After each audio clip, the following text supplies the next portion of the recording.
All right, we are good to go. There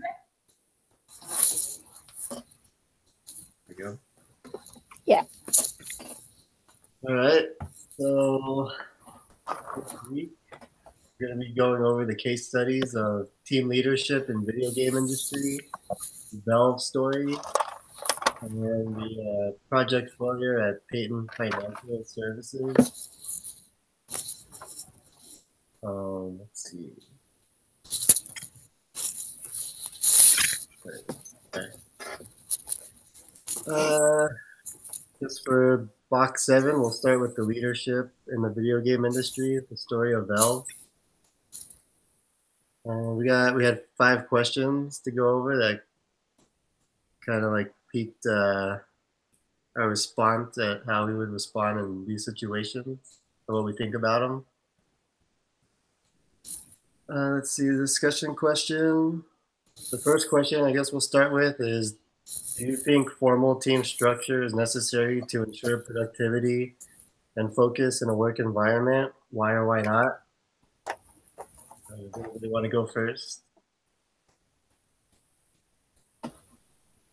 I can go.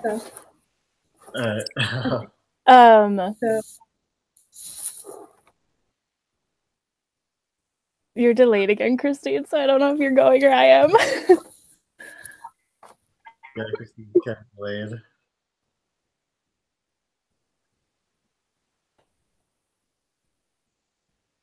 I guess you want to just go, Becky? Okay. So I don't think it's always necessary. I think that sometimes it can be. I kind of thought of the example at Starbucks. We kind of have a more formal structure of how things work, and we kind of need that structure. Otherwise, it's like chaos, and we don't like function well as a team. So we kind of need that formal structure in order to make sure that like we're actually doing our jobs well, kind of a thing.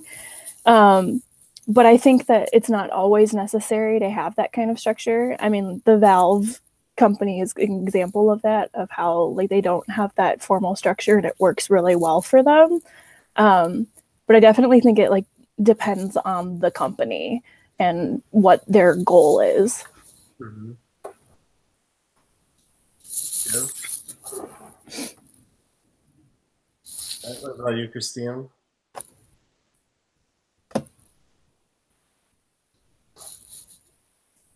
Yeah, definitely. I agree. A lot on what the end goal of the team is, that what the job is, environment that you're working in. Like you were saying at Starbucks, that little chaos in environments can work extra, I think. And I think it's on our in the team because someone who is very self motivated and someone who loves their job and is excited about their job is going to be probably able to deal with a lot less structure than someone who maybe just kind of wants to get in and out every day or isn't interested in what they're doing, or they are someone who does really depend on having that formal structure. I know a lot of people need that in their day. So I think it depends a lot on the.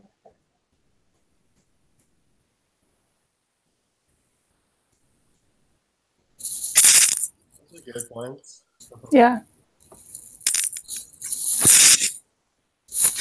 Let's see. For mine, I think I say yes, but it depends. Like with Valve, you have a lot of employees who are passionate about their industry and what they do. They enjoy making video games, and I feel like it's easier for them to stay focused when working on a project that they care about. Versus like with other industries, you may have an office with employees who maybe aren't as passionate about what they're working on, and it might lead to them, goofing off or not really paying attention to what they're supposed to be working on. So I think production kind of goes down a little bit. But in Bell's case, I think it works for them just because they have I think that freedom really benefits them. They just You get to work with whom and what they want to work on. Yeah. Whole. Yeah. I think well, pretty much. Where that definitely helps with structure it better.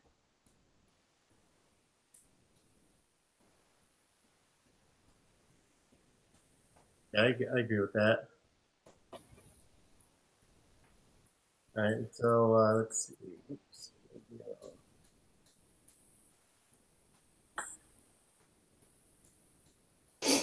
There it is. All right. So let's see. Question number 2 was, does the Cabal system have application in other industries? Are there limits to how and where this type of leadership might work?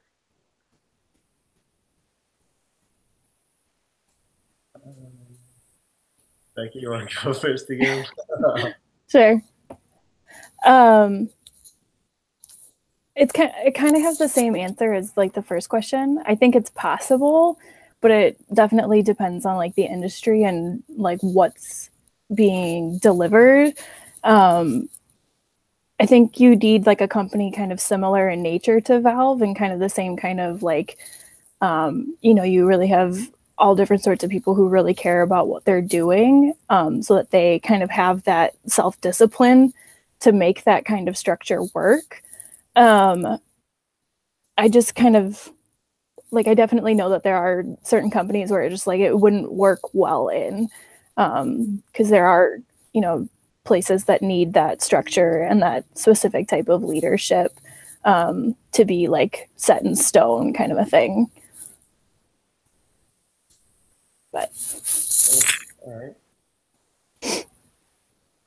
Christine?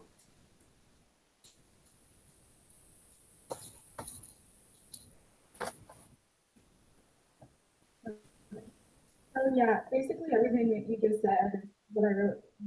I totally agree with that. I think that need that structure, and there are some industries that can help a lot of stuff. Maybe advertising, development, a lot of maybe technological companies could benefit from having less structure depending on what they're working on, and maybe even kind of transitioning back and forth between like having more structure and having less structure depending on what specific project they're working on too. Some places that I think it probably wouldn't work well at all would be like government or military, where you really do have to have that command and that day-to-day focus and structure that I think everything kind of falls apart if we're trying to do non-structured work environment and those types of things. yeah. Yeah. Very good. I put I don't feel like it's applicable in too many other industries. At Valve, I think the system works because there's many many employees who are skilled at programming per se, and with regard to gaming, I feel like the idea is, once an idea is laid out, it's easy for another programmer to just go in and kind of like follow the source code. If another programmer decides they want to drop it on another, and with another field like marketing or accounting, I feel like someone new would join the group. They would have more catching up per se. It, they'd have a lot more information to take on if they were to catch up with the rest of the group. So I think overall group productivity would fall behind a little bit. Yeah.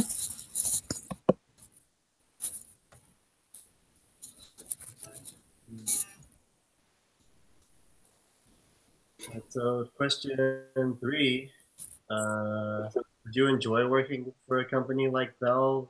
Why or why not?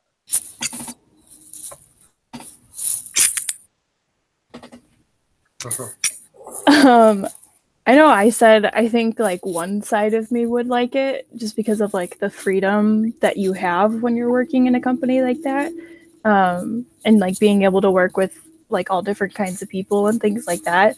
But I also really like structure.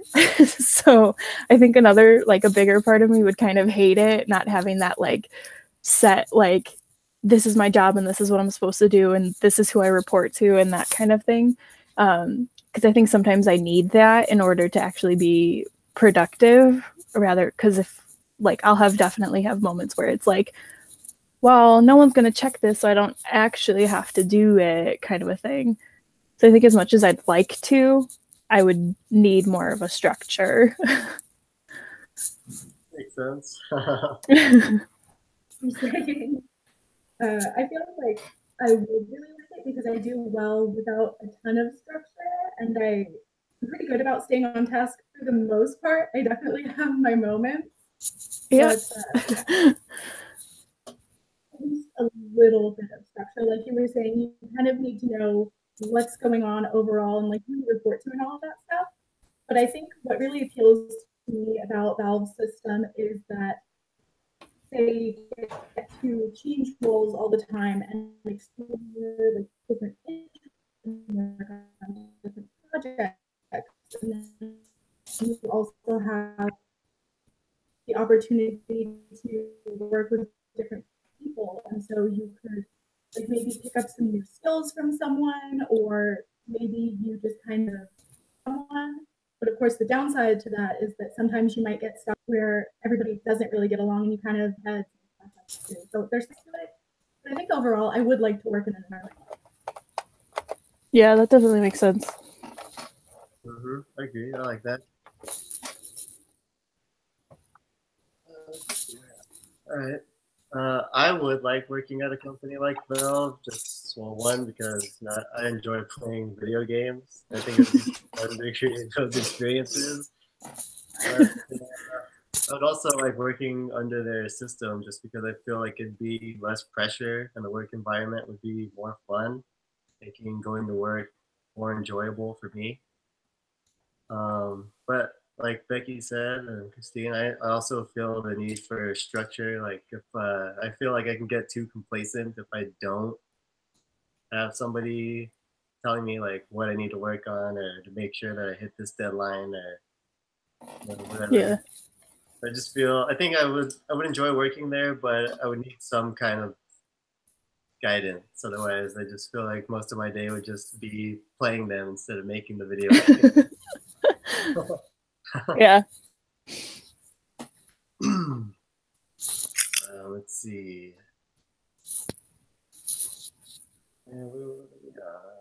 Question 4 is: do you think people would be willing to work longer hours when they have more choice in regard to their projects and assignments? Um,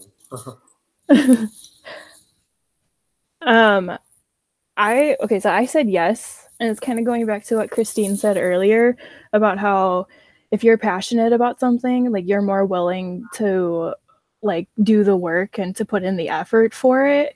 And so I think that like when you are put in a situation where you can, work with other people and kind of have that flexibility and you really like what you're doing on top of that, you're more willing to, work however long you need to in order to get what needs to be done. Yeah.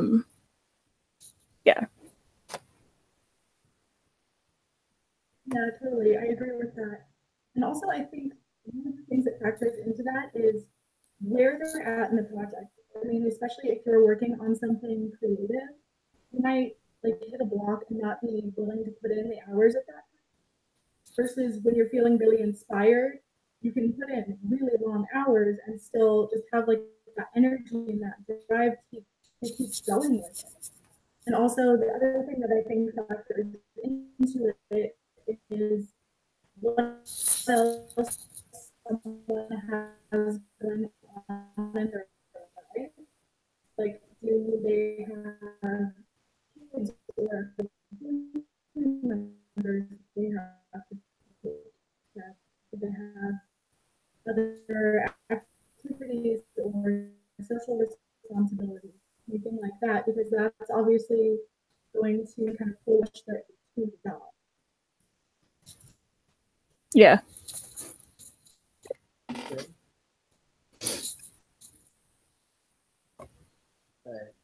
Um, I think people would definitely be up for working more hours if they were able to pick the project that they got to work on.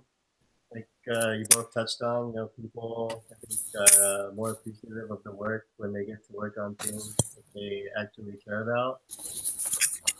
I think when you are working on something you're passionate about, you actually have more fun working on it. That's making time fly. So even if you are working extra hours, you kind of like don't even really notice just because you're having fun at work. Yeah. Let's do question 5. How are the mistakes treated in most organizations? Is Valve's approach unique?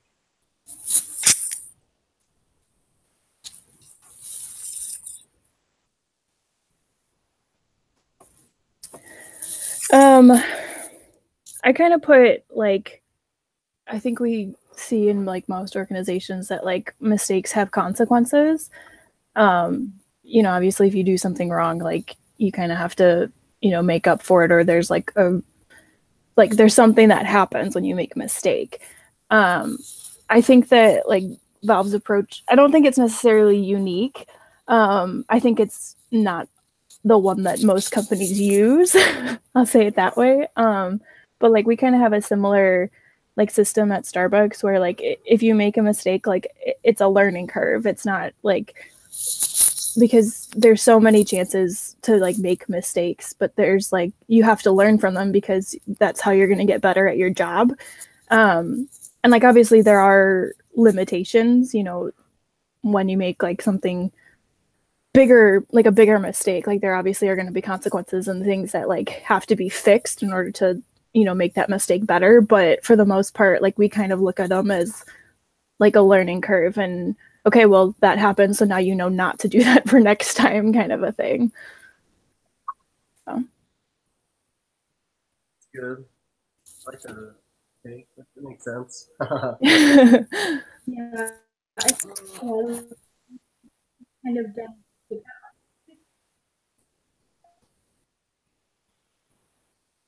Sorry. uh, like I was saying, a lot of people don't really take it as an opportunity to learn. A lot of the times you can end up getting fired just over a simple mistake, which I think is really unfortunate because there are places like Valve who do understand that someone who has made a mistake is going to usually learn from that mistake and not make the same mistake again and kind of let that mistake inform their future choices. And it really is an opportunity for a person to improve. And keeping them in the same job is even more of an opportunity for to improve someone and having to hire someone new and hoping they don't make a mistake, basically. But some don't learn, and there are some mistakes that can be so big that there's really nothing that you can do. Sometimes that's the consequence that has to happen, unfortunately. But I do really like Valve's approach and Starbucks' approach in the opportunity to learn and grow.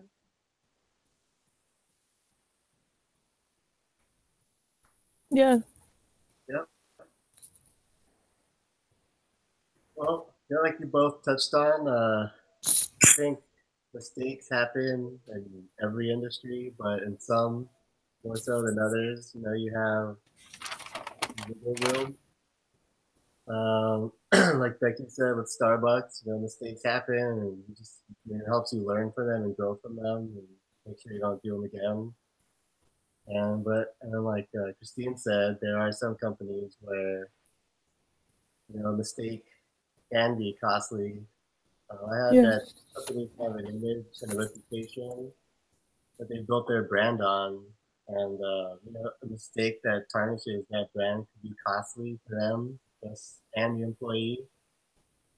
But I think Bell's approach, like I said, is not truly unique, but I think it's pretty great that I mean, I guess in some instances, some mistakes can lead to like big things, and if they don't, I mean, you can just all you can do is learn and grow from them, and it makes you a better person. And everyone who witnesses those mistakes can also grow from them too. Yeah.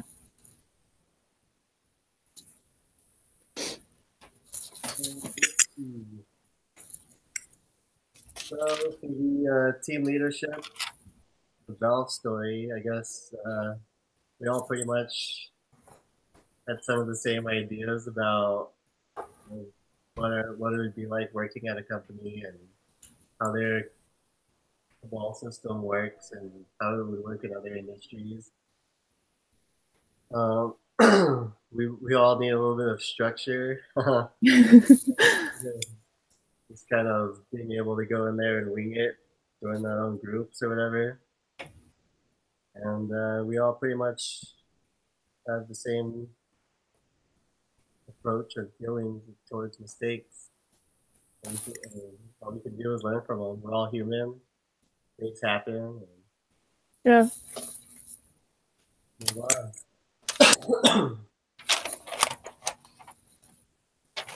So for the next set of questions, we're going to be doing the project failure at Payton Financial Services. Um, question one is, why do you think this project has derailed?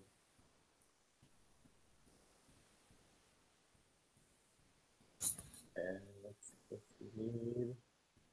Basically, a little quick summary.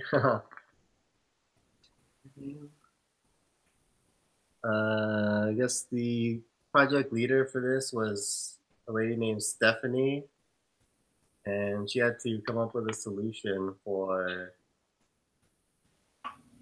fixing a system for a financial service that keeps crashing due to the incoming volume. There's a few other departments involved that they're all kind of tugging at each other, and this project kind of fell apart. I guess we'll go back to the question: is why do you think that the Payton Financial project derailed? I'll start, Becky. I kind of took it as like there were a couple of different things. The biggest one I saw was that Stephanie, she like wasn't really given any sort of like concrete control or leadership. It was kind of like she was put in charge to oversee this, but there were all these other decisions that were being made by different people, so she wasn't really able to like have a set plan and have a set like, okay, I'm in charge and I'm the one running this kind of a thing. And that's definitely something that probably helps derail the situation. And then kind of the other thing that I saw was there was a lot of like miscommunication between the groups because there were so many different people like from different departments working on it that they weren't really able to communicate effectively between everybody so that they could come to like an agreement on what actually needed to be done.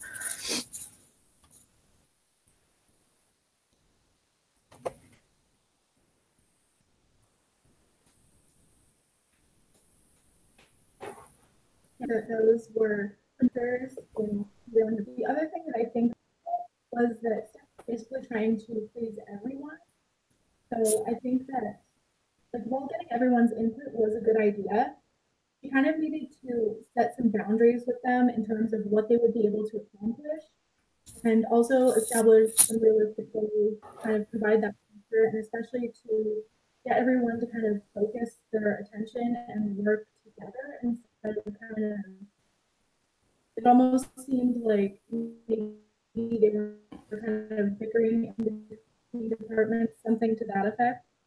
And when they were trying to address the needs of every department, it was very difficult to kind of manage that and focus it in a way because each department's needs are probably going to be depending on what they're working on. So it's kind of unlikely that everything could be able to get exactly what they want to be in sacrifices on the department's part.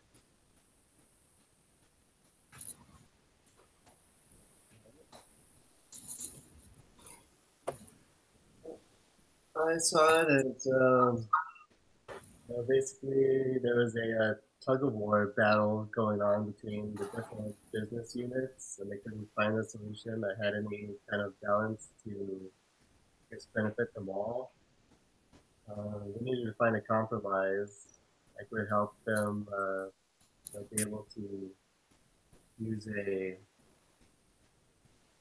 find an update that works for everybody. But I mean, obviously, one solution is not going to work for everyone. But like Becky touched on, Christine was kind of thrown in there, and she just had all these different people come to her, and they just couldn't really agree on anything.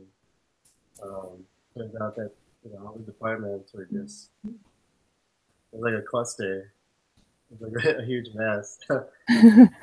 Yeah. All right, let's see. Moving on to question 2 is what advice would you have for Stephanie to get the project back on track?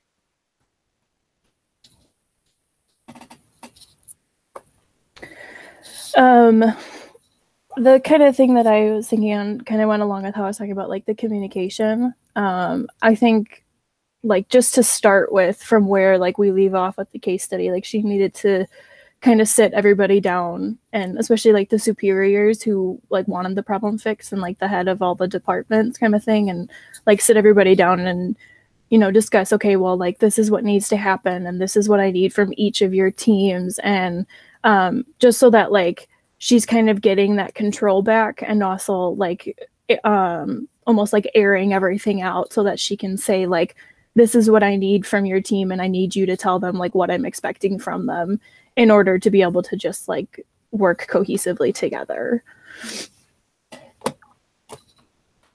Good. Yeah.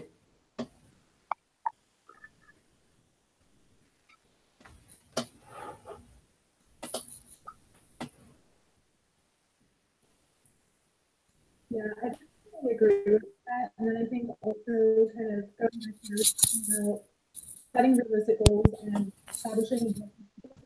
I think that first doing what you have control of the group would probably be, and then also to have each department what they want and what they actually needed. Addressing this, launch the system back to a month, to a year, everything that is something that kind of add that functionality in from there rather than trying to do everything at once.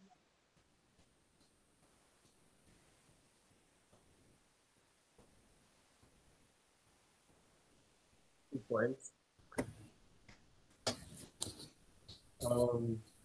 I had since Stephanie was assigned to oversee the project in the first place, we need to try to take control and assign the staff that she thinks will help her get the project done best.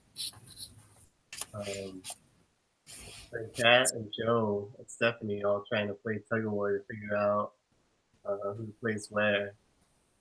I think it was kind of like the classic case of too many Chiefs, not enough Indians. Yeah.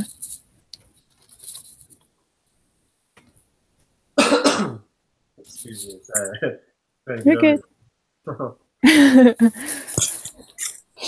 Let's see. Question 3 is how might Stephanie work to resolve the dispute between Venkat and Joe?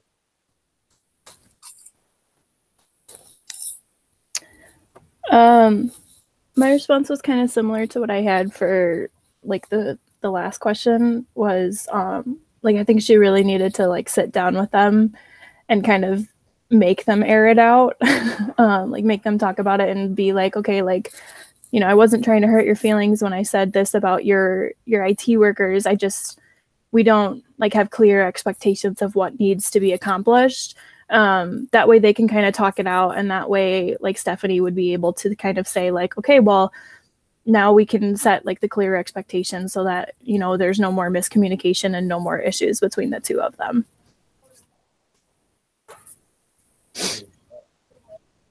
Yeah, exactly. To essentially work as the mediator between the two of them, and just get them to turn and talk out the issues and kind of maybe help them along in terms of saying things in a more constructive way instead of just things that are just going to make them argue more. I think she can.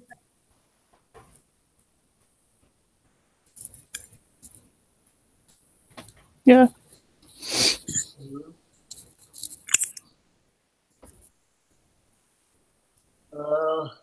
Well, counter to your points, I had that, again, Stephanie should try to gain control over the project.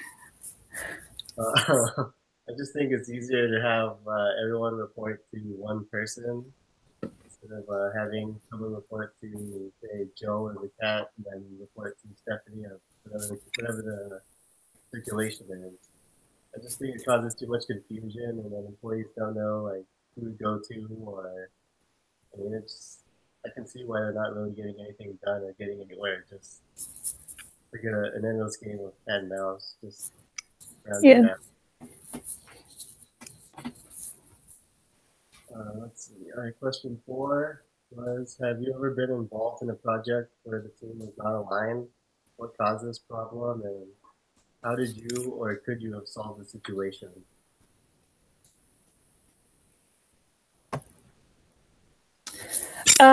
So for me, I was homeschooled, so I was never really like involved in a lot of like group projects. Excuse me, sorry. But I kind of took it and thought about it in like work related, and how like when we work together as a team, it like it flows a lot better. But if we're not working, if there's a problem with either one or two or however many people, like it causes a lot of stress and it makes things a lot more difficult to work with each other and to actually like get stuff done. And so like a lot of times it'll be like one person doesn't know how to do something, and then it like just kind of causes like a domino effect at work. And so a lot of times like what I'll do is I kind of like insert myself into like where the problem area is, and I kind of try and like take all that stress onto myself so that it's not on anybody else, which is probably not the best idea, but it's what works for me. Because like I don't get stressed super easily at work, so I just kind of like I'll take it onto myself and kind of deal with it myself, so that like it'll work better for like the entire team. So All right. About it for a little bit too, because I didn't initially have something that really came to mind. I mean, there have been times when I've been in a group project and things haven't really been working out. But a lot of the times, especially if it's a very temporary group, you only have 2 or 3 weeks that you have to work together, people will kind of hide the problems that they're having just to get the work done. But I was able to think of something that where we weren't aligned. It was in a marketing class that I took a couple of years ago. We were developing a product together, and we had to come up with the design of it, the marketing for it, everything from start to finish. And at the end of the project, we were having trouble working out some of the little details of it. We had worked pretty effectively together up until that point, but when it came to those little details, it was just like no one could really agree on anything. So it would get to a point where like people would say what their idea was, but they wouldn't talk about why they thought it was a good idea or kind of consider the drawbacks of it. And we basically just ended up eliminating most of those features because we couldn't agree and reach a consensus on any of the little details. Nice. Well, I haven't really been in any situations where I've been a part of a group or a team that hasn't aligned. But I've also had a group communications class where we met up. I mean, everything was we did all of our group meetings to Google Hangouts text, and during I guess through text it's hard to kind of get the tone of what everyone's thinking or feeling or whatever. So, but I mean, I don't know. I've never really had anything where like a group hasn't really come together or like we've struggled. But like I guess like Becky said, I guess sometimes I get well, not all the time, but sometimes when I'm in a group, if something's falling behind or struggling, if I have access to the majority of like a group project or a paper or whatever, then I'll kind of go ahead and try to finish it and write it out myself. But I think I kind of feel like it's easier if you kind of volunteer to be the leader of the group. That way, you kind of have a little bit more control over the I'm that project. with you. Other people have bits and pieces of everything. Yeah. Put it all together later. I don't know. It can be tricky, but yeah, I've never really had any major issues where things didn't come together. Good. Rather have that than problems. Yeah, that's true. All right, so for question 5, we have are the leadership challenges different in a ad HOC project or for this situation group than in established long-term groups?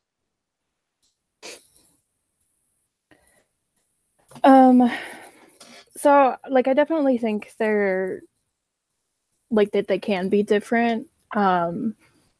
Just like when I think we touched on it a little bit earlier, like when you're looking at like long-term teams, like how to work well together, and like you've spent the time to like learn each other and learn each other's strengths, and so like who does what best, and so like as a leader to that, like you I feel like you don't really come up with a lot of like really big challenges, and so with like an ad hoc team, I feel like you're kind of just getting all these people kind of put together, and so like as a leader you kind of have to like quickly try and get everybody into a good spot.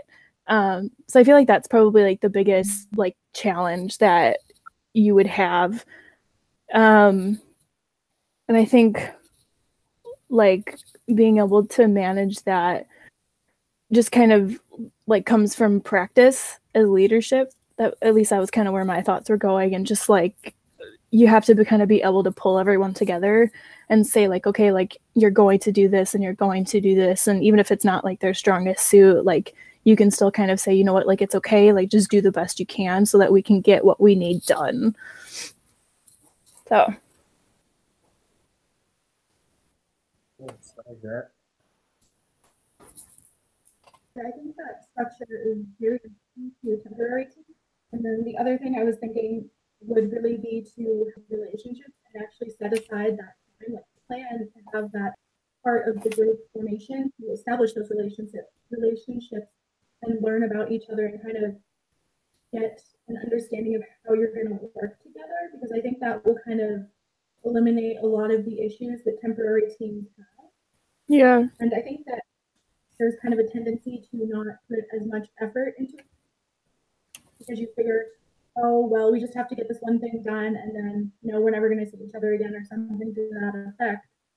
So I think that you really need to consider how it's going to be most efficient. And a lot of the times that is taking that time to get to know each other out to that group environment, even if you are just temporarily working together. Basically, all you can do is to emphasize the importance of the relationships to that team environment. Yeah, absolutely. Yeah, I like that.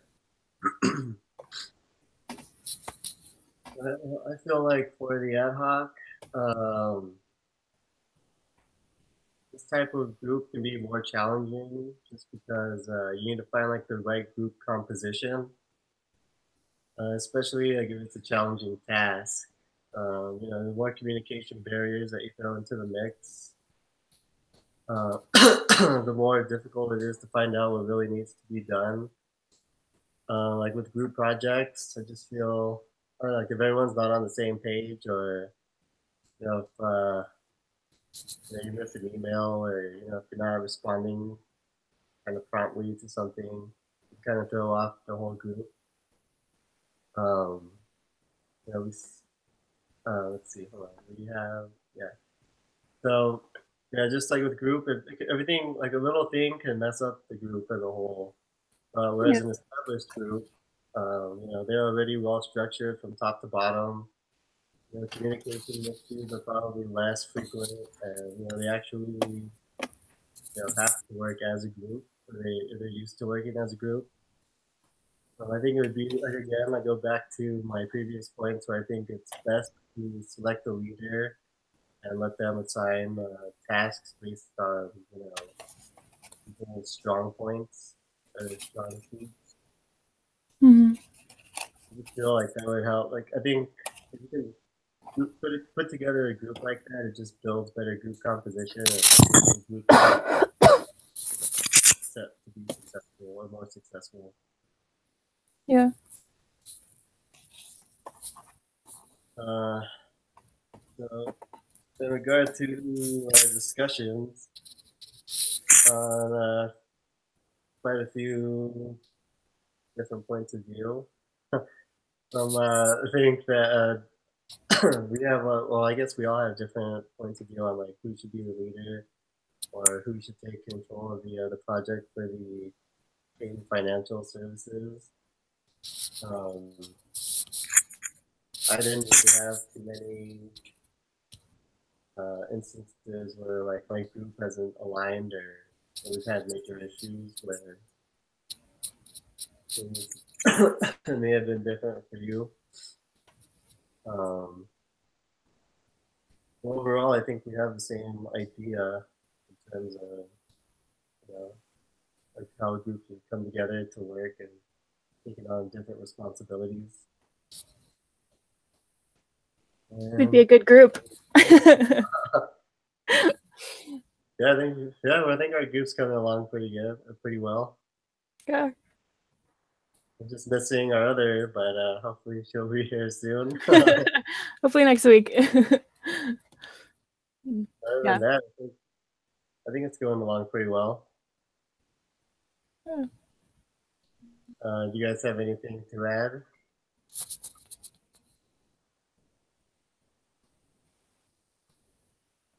Nope. I think that pretty much sums it up. All right. Well, in closing, just for next week, we need to decide who will submit the recording next week. We need to, I guess, are we going to do it the same time and day, or might we make some changes based upon written input? I'm up for either, as long as it's not later in the day. I could maybe do earlier. Yeah, I'm pretty free on both Tuesdays and Thursdays, so whatever kind of works for you guys. And if she like will respond and has a good time for her, that we can fit her in. So. Okay. Sorry, go ahead. I'm sorry. No worries.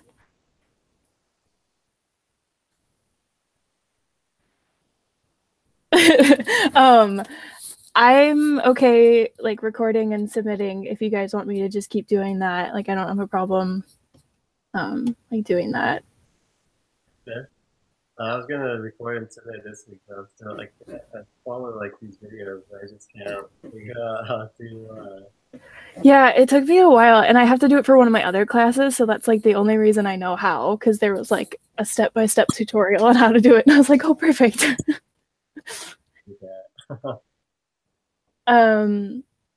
Christine, are you okay leading for next week? Yeah, sure. Cool. We'll be our group discussion leader for next week. All right. So should we just plan for now on Thursday of next week at the same time, 1 o'clock? Unless yeah, that works. Yeah, we can make fine with that. Yeah. Also, I don't know if it's easier for you guys, but if you could use the Google Hangouts chat. I have the alerts that go straight to my phone, so if you need to get a hold of me, it'll probably be the easiest way, just because I might not be able to immediately respond to a post on the discussion board for our group. Okay. Sounds good. A heads up idea. All right. Other than that, good meeting, and we'll see you next week. All right.